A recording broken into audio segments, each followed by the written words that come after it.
Bon, dans cette vidéo, je vais m'adresser aux étudiants qui étudient dans des pays africains dont ils n'ont pas la nationalité. Par exemple, un Béninois qui étudie au Sénégal, un Congolais qui étudie au Bénin. Parfois, vous décidez à faire la procédure Campus France, mais tout en négligeant un aspect. Voilà, donc avant d'entrer dans le vif du sujet et avant de vous parler de cet aspect que vous négligez, les amis, n'oubliez pas de vous abonner massivement. Ça m'encouragera à poster beaucoup plus de vidéos, surtout que la procédure Campus France vient de commencer.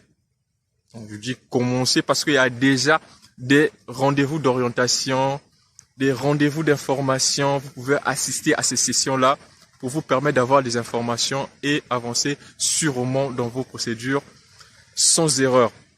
Voilà, mais sinon, c'est à partir du 1er octobre que vous aurez la possibilité de soumettre votre dossier à Campus France, puis être programmé pour passer un entretien.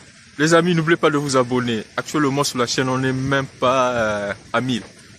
On n'est même pas à 1000. Donc, si vous n'êtes pas abonné sur la chaîne, n'hésitez pas parce que beaucoup d'entre vous profitent, ils regardent les informations, ils prennent les informations et après, ils ne s'abonnent pas. Donc voilà. Donc, on va faire une petite pause, un petit générique et après, je reviens.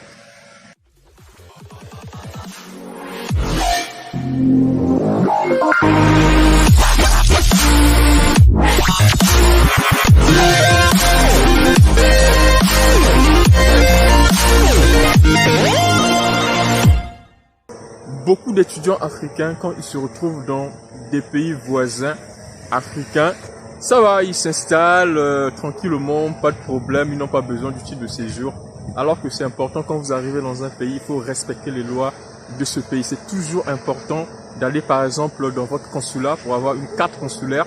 Ça permet de vous recenser. En cas de problème, voilà, on peut vous retrouver, on a vos informations, il y a une adresse.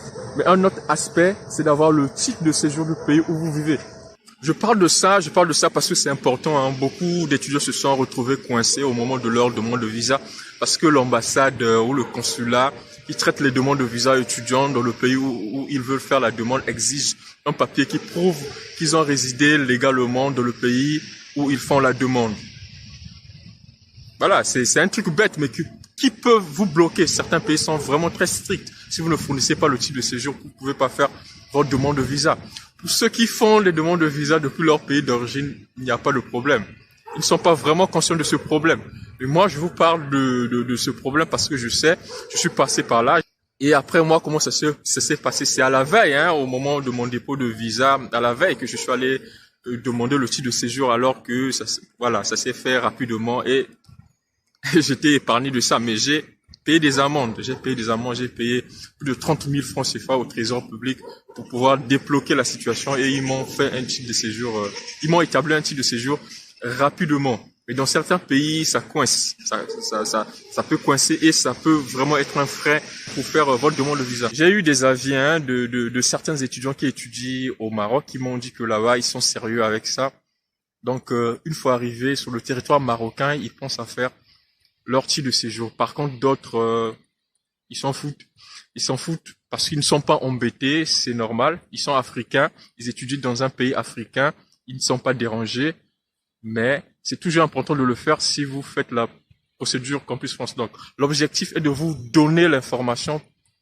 Vous ignorez peut-être cette information. Donc, si vous êtes dans ce cas, vous n'avez pas encore fait votre titre de séjour et vous résidez dans un pays dont vous n'avez pas la nationalité, vous comptez faire la procédure Campus France. Dès que vous écoutez cette vidéo, allez vous renseigner, recensez les documents et faites votre demande. Il faut être vraiment proactif quand on fait la procédure Campus France. Essayez d'anticiper ce qui va arriver. Je vous conseille même dès maintenant de vous lancer à la recherche des garants. Comment vous serez financé? Qu'est-ce qu'il faut fournir pour justifier vos finances à l'étape visa? C'est déjà bien de recenser ces informations-là pour ne pas galérer à la fin, quand vous aurez votre préinscription. Tout ça doit être bien défini et bien clair dans votre tête. Discutez déjà avec vos parents, vos connaissances susceptibles de vous financer. Et vous saurez au moment venu où toquer pour avoir tout ce qu'il faut comme justificatif pour faire votre demande de visa. C'est pas l'objectif de cette vidéo, la demande de visa. C'était pour vous informer, de faire votre demande de titre de séjour si vous résidez dans un pays dont vous n'avez pas la nationalité et vous souhaitez faire. Qu'en plus, voilà tout ce que j'avais à dire dans cette vidéo. Je profite ces derniers temps à faire des vidéos dans des endroits vraiment, vraiment magnifiques. J'espère que ce format de vidéo vous plaît. Je vous dis ciao, à la prochaine vidéo.